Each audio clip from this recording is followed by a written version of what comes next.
Hello and welcome to the Gang Culture Podcast, a series educating you about gang culture.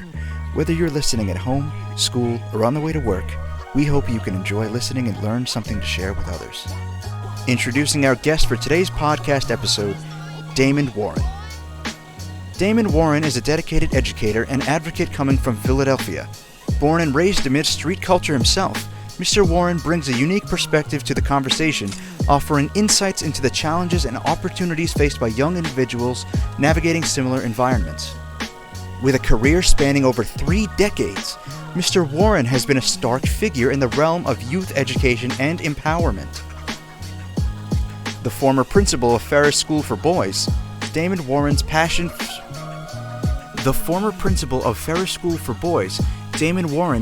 for serving the community led him to found the P.E.A.C.E organization in 2020. P.E.A.C.E, which stands for Please Educate All Children Equally, embodies Mr. Warren's unwavering commitment to promoting diversity and equity in education, particularly within the Philadelphia youth community. In today's episode, Mr. Warren joins us to shed light on how juvenile detention centers navigate the complexities of gang-affiliated youth. Drawing from his extensive experience, he addresses critical questions about gang culture within educational spheres like Ferris, strategies for handling gang-identified individuals, and actionable steps to support these youth as they reintegrate into society. Join us as we delve into the vital role of education and shaping the futures of our youth and explore ways to create a more equitable and inclusive society for all. Welcome to Gang Culture, Myths and Realities. I'm your host, Orlando Foreman, coming to you with another episode. Today I have a very, very interesting interviewee, Mr. Damond Warren, who used to be the principal at Ferris Boys School in Wilmington, Delaware. It's a pleasure having you. Welcome to the show. Thank you, Brother O. Appreciate you. Glad to be here. Thank you. So, Mr. Warren, let me ask you a question. How did you come to work at Ferris? Well, I'm a lifelong educator out of Philadelphia. And when I retired from Philadelphia, right at the start of COVID, I said, my next mission was to give back to the youth, specifically those that worked at, or lived at rather, a juvenile justice facility. Okay. And so when the Ferris opportunity presented itself, I hopped on it. What was your goal when working there as a principal? Well, let me go back to my goal originally as an educator. So my goal as an educator has always been to try to keep the youth out of the system. Yes. But I noticed that there was still a large amount of people in the system, number one, that were behind in literacy and things of that nature, and also probably needed some different culturally responsive strategies to get them on point so they could become sort of like what Malcolm went through, Malcolm's transformation, yes. Malcolm X, right? And so by me going to Ferris, I said, well, I can do 2 things. I can get this job. I can also try to pour into them culturally, raise literacy scores, things of that nature, and give them back through that way and get them ready for the world. But what I found was that many of them, unfortunately, I would graduate some in order to go straight from juvenile justice to adult lockup, right, or go back to the same neighborhoods where they live because it was so small. And then the recidivism rate was so high that yes. I didn't feel as though, we made a big enough difference. But we made differences right there at that time. Just the long range, I didn't see that. Right. Well, it took me a long time to realize that it's not always in the numbers. If we can save 1 life, 2 or 3 lives, then that's a great thing. And it's sad to say, to put the numbers so low, but being a former person who was incarcerated, I understand that struggle. I understand what it's like to come back to the same environment. Right. And so I just want to take my hat off and acknowledge that was a great thing that you tried to accomplish or did accomplish. And it's just a pleasure having you on the show once again. Appreciate that. What was the gang culture like in Ferris Boys School? I was totally ignorant, right, to the gang culture at the Ferris School for Boys. Number one, coming out of Philadelphia, you can talk about that in a second. I'm used to seeing gang culture. But when I came to Ferris, I learned that there were gangs in Dover. I never imagined that gangs were in Dover. I never knew that. Right. And gangs were in Wilmington. I kind of thought they might have been in Wilmington. I heard about some of the shootings and violence and things of that nature, so that kind of goes hand in hand. But what I didn't know was in that southern region of, say, Dover and things of that nature, that there was a heavy presence of gangs there as well. Definitely, they tried to, I guess, segregate, individuals, based on, the different gangs or streets and groups they belong to. That wasn't really my lane. My lane was primarily instruction, but still, when I got a chance to talk to the young men during class time, I would learn more about that. And it was heavy. I mean, the majority of the guys that were there had some sort of gang involvement. Right. From either Dover or Wilmington. What is the goal of Ferris with these youth? I mean, how do you prepare them to enter back into their communities? That's a good question. Like I said, again, I was on the education side. So for us, our main task was to prepare them academically, to recover credits, to graduate them, so on and so forth. Because some hadn't gone to school in a couple of years. Yes. So we had systems in place, even through, having contractors come in, like Brother Michaels, coming in and doing this program, to try to give them some hope, get them ready for the world, give them job skills, giving them all the soft skills they needed, in addition to, all the things needed to graduate. From the therapeutic side, from the programs that were brought in through the incarceration programs, that wasn't really something that I dealt with as much. I felt as though that they did try. I just wanted to be more a part of that. And for whatever reason, I didn't get a chance to be a part of that as much because of the clear division between incarceration and education in that facility not coming together at that time. Hopefully that has changed since then. Yes. But while I was there was definitely a separation between the two. Wow, that's deep. Did you grow up in an environment that had street or gang violence when you were growing up? So it's funny you should mention that. As I was telling the brother over here a second ago, when I was about 6 years, so my father, I'll just keep it, totally transparent. My father was a part of what was called Black Brothers Incorporated, or the Black Muslim Mafia in Philadelphia. Quite familiar with them. Right. I didn't know that growing up, that's what he was a part of. But, I can go take about one time. I lived with my grandmother because, he bought a house for my grandmother so I could be raised by her, because he didn't do the right thing. So he wanted to make sure that I did the right thing. Right. But he would come get me from time to time when he wasn't incarcerated. And one time he came and got me, took me to visit one of his lady friends in North Philadelphia, because the house was in Southwest Philadelphia.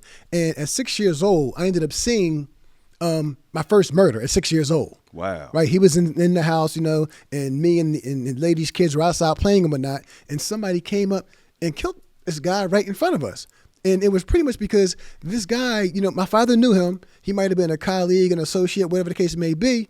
So at that time, you could see that there was some sort of like tension between this group and that group as it related to drugs. A lot of that gang activity was heavy rooted in drugs and so on and so forth. Yes. So I saw it early on as a result of the drug culture that was intertwined with, the Black Muslim Mafia, the Black Brothers Incorporated. And I'm not calling all Muslims drug dealers. I'm not doing that. Let me put that out there for the record. But, that particular sect in which my father was involved in definitely was a part of that that movement. So that's my first time seeing that energy at such a young age. Wow. What role does access to education play in either mitigating gang involvement among young people?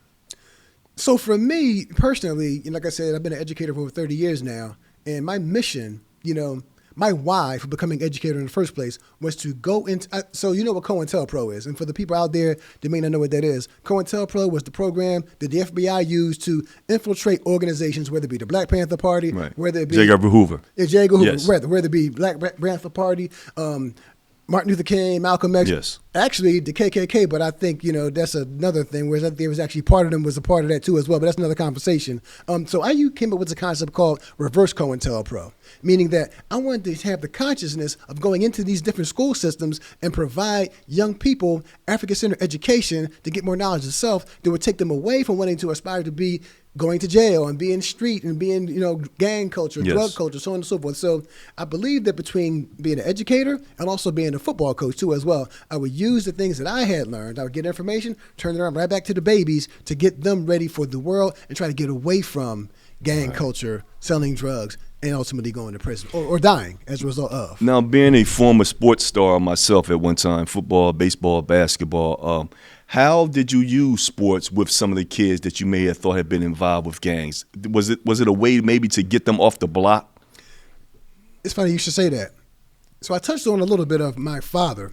Let me go into me. So about 7 years later, I began to want to, it's like that movie, the Notorious B.I.G., yes. Right? And the scene where he was sitting on the steps, and he was like a little corny kid, fat, chubby kid, writing rhymes and his doing poetry, lyrics, writing little lyrics and whatnot. And he saw the guys ride past with the gold chains on. Right. Right. So at about 13 years old, I'll never forget, it was a song called I Feel Like Bustin' Loose by Chuck Brown. Chuck Brown, yes. Chuck Brown, yes.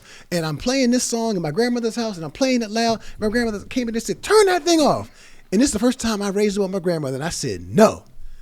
So, well, grandmother, they used to put hands on us back then. You better believe it. And I wasn't feeling that, so I run away from home and to go live with my father. Now, my father tried to keep me away from the nonsense. Long story short, I got a chance to see the drug culture front and center because I was living with him, I had to be a part of the game. Right. You know what I mean? So he was a part of the game. I was right there making bundles, and I'm talking about heroin. At 13 years old, I'm carrying, weight. I'm carrying, bundles. I'm right. doing drop-offs or whatever because his family, my stepbrothers, they were all doing the same thing. So I became a part of the machine. Right. After he got killed, a year later, my father did. I'm cutting a lot of stuff out. But after my father got killed a year later, I still had that street stuff in me, and I began to live with my brother and my mother, who I never lived with before. At that time in Southwest Philadelphia, there was a gang called the Zip Gang. And so we were like the young boys of the Zip Gang and also the Wolf Pack. So at 13 years old, we're committing crimes. We're doing all kinds of things. I would say I got left down twice in high school. Now, I graduated on time, and that's another story. But the first 2 years of high school, I was in school probably about 80 days out of 180 days each year. So out of 360 days, I was in school for only 80 days. Wow. Approximately. Because I was out in the street doing things I shouldn't have been doing, hanging out with the Zip Gang, hanging out with the Wolf Pack. But the best thing that happened to me, and I was telling the brother over there a second, was getting locked up, getting arrested 3 times at 14 years old. Now, I said, you know what? After my third time I spent that night in jail, I said, you know what? I'm a black man that identifies as a black male that loves women, and I like money. And those are 2 things that I just couldn't get in prison. I better believe it. So I said, you know what? I'm going to stay away from this. Now, other guys, they did what they did. But yes. for me, I stayed away from that. Now, fast forward, when I wanted to become a football coach, it was because, and shout out to my former JV football coach and my probation officer, because they allowed me to miss probation sessions to play JV football. Great. And it saved my life. So that became my new group of my new quote unquote gang, the football team. Wow. And so when I ended up, getting myself together, graduating on time by going to summer school 2 summers in a row, night school my senior year, I said, if I can do this, when I get out of college, and I did corporate America for 4 or 5 years, went back to school for education, got my master's degrees, special education, elementary education. I want to go back into the hood where I came from and provide opportunities for these young boys just like it did for me. Wow. So that's why I became a football coach, to try to use the lessons that I learned in the same environment, same exact environment. Before I left Philadelphia, I was the principal at that same high school. I was a student there, a football player there, football coach there, teacher there, and they came back to be the principal there, right in Southwest Philadelphia. So I was true to my community, and I saved some, I saved a lot. Couldn't save them all. No, you can't. Can't save them all. You can't, unfortunately, and it's sad to say. But having great men do great things as you have done, is just a testament to, our community's still fighting. We're still struggling at the same time, but it's just always good to hear brothers talking positive and showing, that they care about the communities. 100%. They're the future, man. Can you discuss any programs or initiatives aimed at preventing youth from joining gangs or helping those already involved to leave? Well, in Philadelphia, we had the anti-drug, anti-violence network. Yes. And that was it was a 501c3 organization. I would tap into them a lot of times when I was an administrator in Philadelphia and have them come in and do like workshops and assembly programs and try to get with the young fellows and whatnot. Obviously, sport organizations and whatnot, providing those outlets and whatnot, whether it be through P.E.A.C.E and whether it be through Pop Warner, whether it be through just regular school sports and so on and so forth. I know specifically here in Delaware, the only time that I saw some of those things take place was when I was at Ferris, because those kids already had cases. Right. I'm trying to learn, and I'm sure our next guest will be able to talk about more resources than I can in terms of what's already in place, being proactive. Right. But again, when you think about it, what's the main mission of incarceration and whatnot? You think about that 13th Amendment, right? Yes. Talk about the 13th Amendment, which basically says that once you're duly convicted of a crime, you're still a slave. So does the system really want us to get better? Really want us to stop having gang fights? Really want us to stop kids from going to jail? Because in my humble opinion, based on the numbers, you see that at Ferris, for example, 95% of the guys look like you and I. They were from African descent. Right. And that trend is pretty much nationwide in various places, right? So it's like the new Jim Crow, like the new form of slavery, so on and so forth and whatnot. So in terms of programs to really mitigate that, Are they actually genuine? I'm not saying they're not. There are probably some that are, but we don't have enough of them. Of course, this is and to reiterate what you're saying, it's just a handful, unfortunately. Being someone who was incarcerated for 23 straight years, and I've spent over 36 years of my 60 years being on this earth, I've been incarcerated. Wow. And so I've seen the lack of programs. But what I will say is that, and I always teach the youngsters that I talk to about accountability. Mm-hmm. You know, we have to get away from somewhat pointing the fingers and take responsibility amongst ourselves. 100%. However, the system is set up for us to fail. 100%. You know what I mean? And it's really sad that we have to struggle through this. It's sad that we have to go through this because it doesn't always affect you. It affects generations. And that's what's hurting our communities. And with the youth that's listening out there, you know, this is why it's important to get education, because education can be a tool to get you out of the spiral of whatever you're going through. It's a way of making a living. It's a way of having a life. And it's unfortunate that we have people who fought for education. Right. And our kids today look at education like it's a bad thing. Right. And it really hurts me when I see that with some of the youths that I see day in day in my school. Right, right. Well, my mission and vision as an educator is education for liberation, right? Yes. And just look at my shirt here where it says, please educate all children equally. That's my organization that I started to ultimately provide workshops for teachers to make them more culturally responsive and whatnot, also to provide opportunities, you know, for the youth. I partner right now in Delaware with the Delaware Ducks and their substance abuse grant to help keep kids off the street, to keep them off the drugs. And like, if I wasn't here tonight, I would be at a middle school right now providing trainings and workshops for young men in athletics. But then at the end, we also pour into them to talk about the topic of the week, topic of the day, whether it be manhood, you know, whether it be, you know, teamwork, whether staying off drugs, you know, and we provide them a lot of different opportunities and concepts to stay away from the gang culture and also staying off the drugs. What part do you think mental health and substance abuse plays a part in some of our kids that are involved in gangs? It's huge.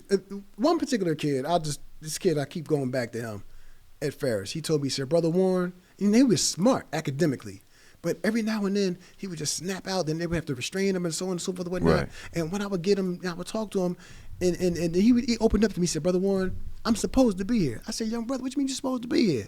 He said, well, when I was born, my mother was pregnant with me in prison. I was born in prison while my father is in another prison. Wow. So I'm supposed to be here. This is my destiny. I said, no, brother, I mean, this doesn't have to be a destiny, man. You can break this chain. And, you know, he would like, you know, we had those conversations and gave him a hug and everything. And I was actually going to get him set up with, you know, getting some job training, because he's actually getting out. He wasn't going to adult lockup, but he gets out, he goes out, and then he commits murder, and now he's somewhere else now. He's in adult lockup now. So he embodied what he thought he was supposed to be, which was in prison. He said, Brother Warren, I'm supposed to be here. You know, so he had mental health issues. Mom had mental health issues. Dad had mental health issues. Yes. Right? And so it was hereditary, right? So it plays a huge part to answer your question. Yes. It plays a huge part. That's one example. And, you know, when I go around the city of Wilmington and I see a lot of people in despair, you see a lot of people struggling with mental health and substance abuse. And I think those are two of the major components these days that are robbing our community of greatness and richness. 100%. Listen, recently, and I can go story after story after story after story. I took a kid home because I'm still doing some work extending my career in the Wilmington area. Shout out to Wilmington. Shout out to the babies I work with. Won't say where I work. But I took a young man home because he was scared of a particular block. Right. A particular block, you know, of a different gang. And he thought they was going to jump him. I said, you know what, don't worry about it. I'm going to take you home. But when I take him home, I took him to a rundown motel where everybody was like, you know, doing like the dope fiend lean, doing the dope fiend lean. You know what I mean? And the house, the apartment that I took him to, like, I could tell that they were on substances, right? And here's a kid that gets in trouble all the time in school. They classify him as special education, you know, so it's like I'd see why, and I already knew it. But to see it again, you know, I'm older now and I haven't taken anybody home in quite some time. Let me take this young boy home, see what it is. Right. And when I saw that, I mean, when I see mom, when I see dad, when I see where he lives, you know, it's unfortunate he's being set up for failure. Right, right. And it's not even his fault. When I talk to him one-on-one, he's cool, but he has to go back out in the world and deal with stuff that I don't have control over. I got him for 6 hours. Right, You know what I mean? And that's part of the struggle. This unfortunate for a lot of our youth. You know, I mean, it's really sad, and you know, I just hope that things get better. But man, I really appreciate you taking your time out your busy schedule. If there was any parting message that you would like for our youth to hear, what would it be? Well, like I said earlier, education is liberation, right? Truly, truly, truly embrace education. Education is freedom. We're free you from whatever situation you're in. If you get that education and you apply it accordingly, it can save your life. Yes. Use the smartphone smartly, right? Yes. It's called a smartphone for a reason. Yes. Some cultures will use it to better themselves. Yes. We want to use it for, you can have fun with it. Yeah, entertainment. You can have some fun, but use that thing. You have a walking library in your hand. Use that tool to make yourself better. And just because you're in a situation right now doesn't mean it has to be the end game for you. No doubt. You can definitely do as I've done, a lot of folks in this room have done, because everybody has struggles. Yes. Right? But, without struggle, there's no progress, and you can make the progress if you get through the struggle. And if you want to get to that end game, set your goals high and shoot for them. Well, once again, I want to thank you for taking time out your schedule. It's been a pleasure hearing your stories, and I look forward to having a conversation with you after this. Once again, Mr. Damond Warren, former principal at Ferris School, we thank you and we appreciate you. Until the next episode of Gang Culture, I'm your host, Orlando. See you next time. Peace. Peace.